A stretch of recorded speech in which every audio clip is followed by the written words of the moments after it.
Welcome to my YouTube channel Zinda science. माशाअल्लाह से अल्लाह ताला के फजलो करम से हमने फर्स्ट चैप्टर मुकम्मल तौर पर कंप्लीट कर लिया है। एमसीक्यूज कर ली है, मुकम्मल एक्सरसाइज कर ली है, आपको एक्सप्लेन भी मुकम्मल तौर पर कर दिया है।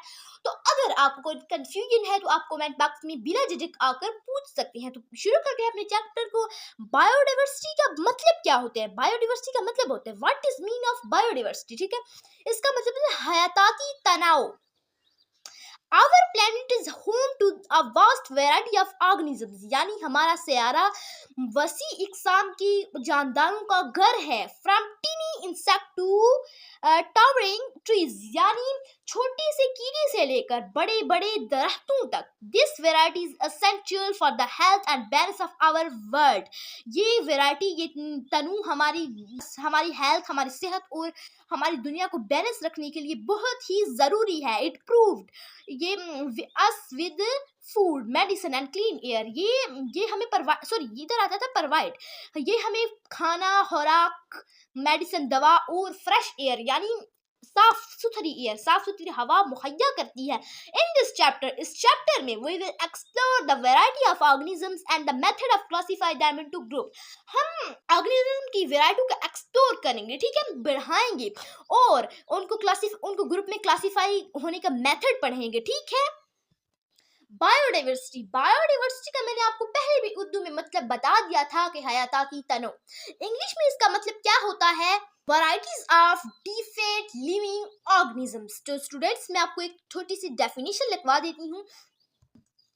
The definition है biodiversity is a measure of a variety of living organisms present different ecosystem। यानी बायोडाइवर्सिटी मेजर करती है ऑर्गेनिजम्स की वैरायटी को कि जो हमारे प्लेनेट में रह रहे हैं, हमारे इकोसिस्टम में रह रहे हैं, इंक्लूडिंग इसमें टेरेस्ट्रियल हो जाते हैं, मैरीन यानी जो समुद्र पानी वाले जानदार होते हैं, जैसे कि मछली आ जाती है, सी टर्टल्स आ जाते हैं, जो बड़े बड़े कछुए होते हैं वो आ जाते हैं, वहीर आ जाते हैं। ये इनकी लाइफ मैरीन में ही होती है, इनकी लाइफ समुद्र में ही होती है, ये पानी वाले जानवर होते हैं, ठीक है। और सी स्नेक यानी जो सांप होते हैं, जो वो समुद्रों में ही रहते हैं, ठीक है। एंड डेजर्ट इकोसिस्टम, डेजर्ट का मतलब है खुश्क सहरा। जो खुश्क सहरा होते हैं, जैसा कि सिंध में भी खुश्क सहरा होते हैं, तो वो होते हैं डेजर्ट्स। ट्रेडिशनल होते हैं जो खुश्की में रहते हैं। डेजर्ट का इकोसिस्टम वो होते हैं कि जो ऊंट, जैसा कि ऊंट को कहा जाता है जहाज, जैसा कि डेजर्ट सिंध में ही भी है, तो वहाँ ऊंट को जहाज कहा जाता है। जैसा कि डेजर्ट वाले इलाके हैं, वहाँ जो चीज़ सर्वाइव होती है, जैसा कि ऊंट सर्वाइव कर सकता है, ऊंट अपने अंदर बहुत सा पानी जमा कर सकता है। और जहाँ अगर हम रेतीले इलाके में भी तो हमारे जो पाँव है वो रेत से अगर में फंस जाए रेत में, तो निकलने में नहीं आते, तो ऊंट सरवाइव कर जाता है इस जगह को, डेजर्ट वाली जगह को। तो ये सब है बायोडाइवर्सिटी की डेफिनेशन। आई होप सो ये डेफिनेशन आपको समझ आ गई होगी। नेक्स्ट ये पढ़ते हैं। Biodiversity mean the variety of organisms. ये भी एक छोटी सी डेफिनेशन है, ठीक है। बायोडाइवर्सिटी का मतलब है the variety of organisms in a particular area. Particular area वो होता है कि जिसमें एनिमल सर्वाइव कर जाए, कोई भी जिंदा चीज सर्वाइव कर जाए, ठीक है। जिंदा जानदारों की वैरायटी एक पार्टिकुलर एरिया में, ठीक है। Biodiversity of an area is measured by considering the number of different kind of organisms and a variation within each kind.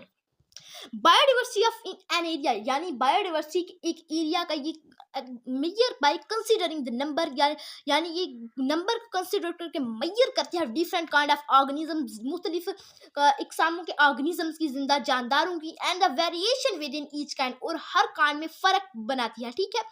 Biologist have discovered and classified almost 2 million kind of organisms. जो biologist हैं, हयाताती माहिरीन हैं, उन्होंने 2 million के करीब organisms, जिंदा जानदारों को discover किया है, यानी उनको जाना है, उसकी खुराक के बारे में जाना है। जैसे जो अमेज़न जंगल में बहुत से जानदार रहते हैं, वो ऐसे जानदार होते हैं वहाँ कि जो आपने कभी देखे भी नहीं होंगे, और उनमें से कुछ डिस्कवर किए हैं। वो बहुत बड़ा जंगल है, वो 7 मुल्कों में फैला हुआ है, तकरीबन 7 मुल्कों में। Amazon jungle is divided into 7 countries, okay. तो ये है, तो इसका मतलब ये है कि अभी बहुत से जानदार हैं जिनकी डिस्कवरी नहीं हुई, लेकिन 2 मिलियन ऑर्गेनिजम्स की काइंड है जिनकी डिस्कवरी साइंटिस्ट ने कर ली है। हाउएवर, ताहम दी estimate that the total kind of organisms on the earth is much greater, यानी यही बात यहाँ भी आ गई कि जो ऑर्गेनिज्म है, टोटल जो मुकम्मल तादाद है उनमें से कुछ डिस्कवर हुई है और बहुत ज़्यादा भी तादाद है जो रहती है। Biodiversity is not evenly spread out, जो बायोडाइवर्सिटी है ये स्प्रेड आउट एवेंटली नहीं होती। The biodiversity in and place depend on factor, जो बायोडाइवर्सिटी है ये प्लेस पर डिपेंड करती है, इसके फैक्टर पर डिपेंड करती है, जैसा कि आबो हवा, एल्टीट्यूड और सोइल टाइप यानी मिट्टी की किस्म। ट्रॉपिकल रीजन यानी अस्तवाई इलाके have more diversity than polar region, यानी इस्तवाई इलाकों की कतबी इलाकों के मुकाबले में ज़्यादा बायोडाइवर्सिटी होती है, ज़्यादा हयाताती तनु होती है। नेक्स्ट आ जाता है इम्पोर्टेंस ऑफ बायोडाइवर्सिटी, यानी बायोडाइवर्सिटी की इम्पोर्टेंस, अहमियत। Biodiversity provide many essential services for human and the planet, यानी जो बायोडाइवर्सिटी है ये इंसान को और हमारे सैयारे को बहुत से ज़रूरी सर्विसेज खिदमात प्रोवाइड करती है, मुहैया करती है। हेयर आर सम की बेनिफिट ऑफ बायोडाइवर्सिटी, यहाँ कुछ बायोडाइवर्सिटी के जो फ़ायदात हैं वो दर्ज झैल किए गए हैं। इकोसिस्टम स्टेबिलिटी, ठीक है, यानी माहौलियाती निज़ाम का इस्तेहकाम, ठीक है। Biodiversity help to maintain the balance of ecosystem, यानी बायोडाइवर्सिटी इकोसिस्टम के बैलेंस यानी बैलेंस को बरकरार रखती है, जैसा कि बराबर जानदार हों दुनिया में तो वो बायोडाइवर्सिटी तवाज़ुन होना कहती हैं। It play important role in biochemical cycle, ये बायोकेमिकल साइकिल में अहम किरदार अदा करती है, सच एज कार्बन साइकिल, जैसा कि carbon cycle and nitrogen cycle और नाइट्रोजन साइकिल। तो इकोसिस्टम स्टेबिलिटी क्या होता है? What is ecosystem stability? मैं आपको अपने शॉर्ट्स अल्फाज में बताती हूँ। फॉर एग्जाम्पल, मिसाल के तौर पर अगर एक हाक है, बाज है एक, अगर जानदारों की तादाद कम हो, उनका तवाज़ुन कम हो जाए तो क्या होगा?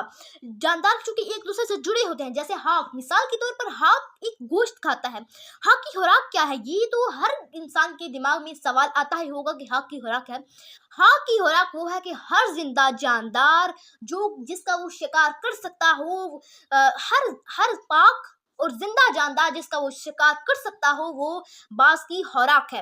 और अगर जैसा कि ये जानदार कम हो जाए, जैसा कि चूजे कम हो जाए, हिरने वगैरह कम हो जाए, इनकी तादाद कम हो जाए, तो हाक दुनिया और उनकी तादाद बढ़ जाए, जैसा कि बाज की तादाद वही मेंटेन रहे, वही तरतीब के हिसाब से बढ़ती रहे, तो वो मरने शुरू हो जाएगी क्योंकि उन्हें खुराक नहीं मिलेगी। कई हाक होंगे जिनको खुराक मिलेगी और बहुत से हाक होंगे जिनको नहीं मिलेगी। तो इसका नुकसान ये है कि अगर ये तवाज़ुन कम हो जाए, हम भी सर्वाइव नहीं दुनिया में कर सकते, ठीक है, जानदार भी सर्वाइव नहीं कर सकते, ठीक है। तो नेक्स्ट है क्लाइमेट रेगुलेशन, यानी आबो हवा का ज़ाबिता।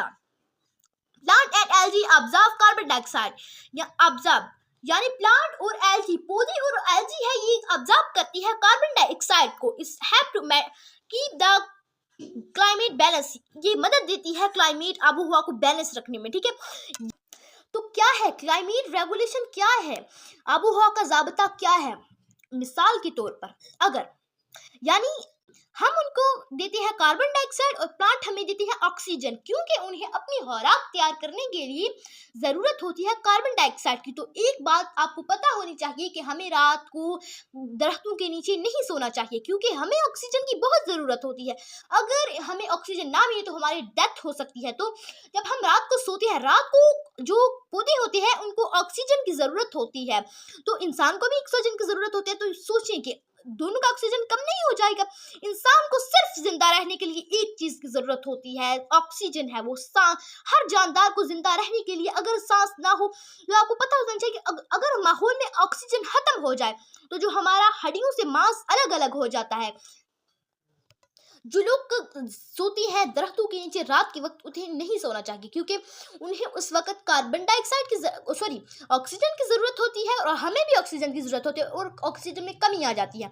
मिसाल के तौर पर अगर एक शख्स को आगे भी ऑक्सीजन की कमी है, सांस में मसला है, तो वो अगर दरख्त के नीचे सोए तो उससे अगर जो पौधे हैं वो ऑक्सीजन लें तो उसकी डेथ भी हो सकती है, उसकी बहुत ज़्यादा मसला भी आ सकता है सांस में, तो उसकी डेथ भी हो सकती है। इसीलिए आपको भी ख्याल रखना चाहिए कि आपको पौधों के नीचे नहीं सोना चाहिए, और जिनको ऑलरेडी ही सांस का मसला हो उन्हें तो कभी किसी सूरत हाल में पौधों के नीचे नहीं सोना चाहिए, क्योंकि रात को दोपहर में तो जितना मर्जी आप सोने, जितना मर्जी आप इंजॉय करने।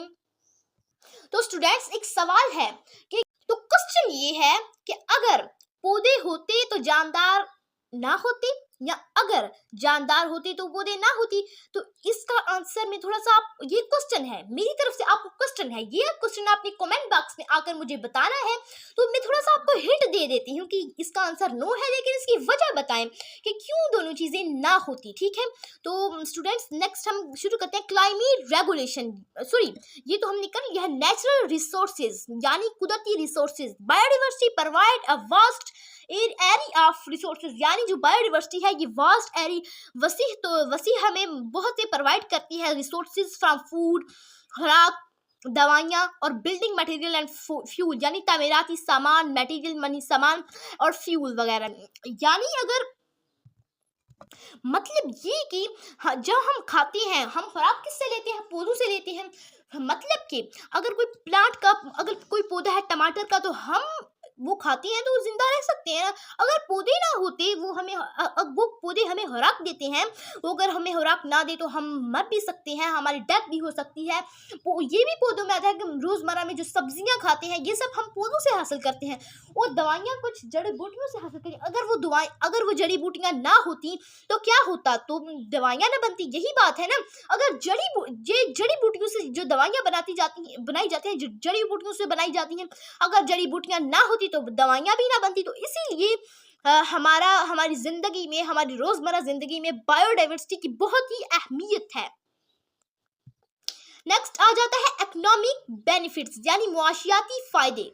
ठीक है, बायोडाइवर्सिटी सपोर्ट डिफरेंट इंडस्ट्री, यानी बायोडाइवर्सिटी मुख्तलिफ इंडस्ट्री कारखानों को सपोर्ट करती है, इंक्लूडिंग इसमें शामिल है एग्रीकल्चर, ज़राअत, टूरिज्म एंड फार्मास्यूटिकल्स, यानी दवा साजी। यानी अगर ज़्यादा बढ़ेगी ये बायोडाइवर्सिटी ज़्यादा बढ़ेगी, अगर पौधे ज़्यादा बढ़ेंगे तो वो हमें प्रोवाइड करेंगे। अगर एग्रीकल्चर ज़्यादा बढ़ेगी, फसलें ज़्यादा बढ़ेंगी, और भी बहुत सी चीज़ें बहुत ज़्यादा बढ़ेंगी, तो क्या होगा, तो जो ये होती है दवा साजी, ये किससे बनती है, जड़ी बूटियों से बनती है। मैं आपको पिछली जो बेनिफिट था उसमें बता चुकी हूँ कि ये जड़ी बूटियों से बनती है दवाइयाँ, और भी बहुत चीज़ों से बनती हैं। ठीक है, यानी जड़ी बूटियाँ इसमें भी दवाइयाँ में जड़ी बूटियाँ शामिल होती हैं, लेकिन ज़रूरी नहीं कि हर चीज़ यही शामिल होती है, कंप्लीट 100% यही शामिल होती है, और भी बहुत सी चीज़ें शामिल होती हैं दवाइयाँ बनाने में। ठीक है, तो ये है कि अगर ये जड़ी बूटियाँ ज़्यादा बढ़ेंगी, इस तरह की फसलें ज़्यादा बढ़ेंगी, ज़राअत ज़्यादा बढ़ेगी, तो क्या होगा, तो दवाइयाँ ज़्यादा बढ़ेंगी। जो हुकूमत है इससे ज़्यादा फ़ायदा होगा। ठीक है, अगर पौधे बढ़ेंगे ज़्यादा तो ये, अगर कटाई हो गई इनकी तो बेचेंगे, इनकी बैट बनाएंगे तो ज़्यादा फ़ायदा होगा, लोगों को रोज़गार चलेंगे। जैसा कि अगर कोई हकीम, बहुत से फ़ायदे हैं। ठीक है, तो अगर मतलब कि एग्रीकल्चर बढ़ती है तो ज़्यादा लोगों का रोज़गार चलता है। तो इससे हमें ये फाइंड किया कि बायोडाइवर्सिटी अगर ना हो तो हम भी नहीं होते, क्योंकि बायोडाइवर्सिटी का हमारी everyday life, every time life बहुत अहमियत है। ठीक है, तो एक ये वाला पैराग्राफ पढ़ा देती हूँ। 22 मई यानी 22 मई इंटरनेशनल बायोडाइवर्सिटी डे, यानी हमारी कौमी सरहद में नहीं बल्कि बैनुल-अक़वामी सतह पर इंटरनेशनल कहते हैं, और नेशनल सतह होती है वो अपने मुल्क के अंदर ही होती है। ठीक है, बायोडाइवर्सिटी डे यानी हयाताती तनाव का दिन।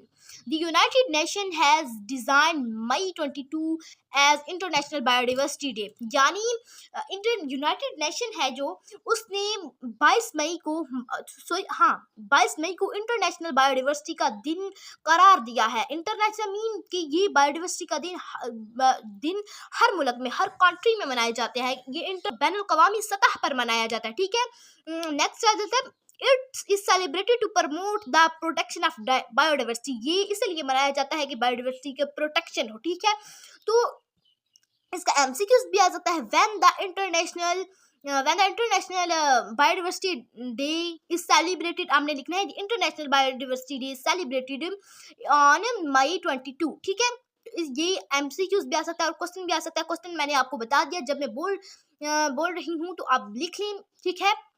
आई होप सो स्टूडेंट्स, मेरी आपको मेथड की समझ आ गई होगी। तो स्टूडेंट्स, अगर आप मेरे चैनल पर नए हैं तो मेरे चैनल को सब्सक्राइब करें, और अगर मेरी वीडियो आपको अच्छी लग रही है तो मेरी वीडियो को लाइक करें। और अगर समझने में कोई भी कंफ्यूजन है तो बिना झिझक आकर आप कमेंट बॉक्स में आकर पूछ सकते हैं, ताकि मैं आपकी जो कंफ्यूजन है वो दूर कर सकूं। तो स्टूडेंट्स, आज के लिए इतना ही काफ़ी है। मिलती है नेक्स्ट वीडियो में। अल्लाह हाफिज़।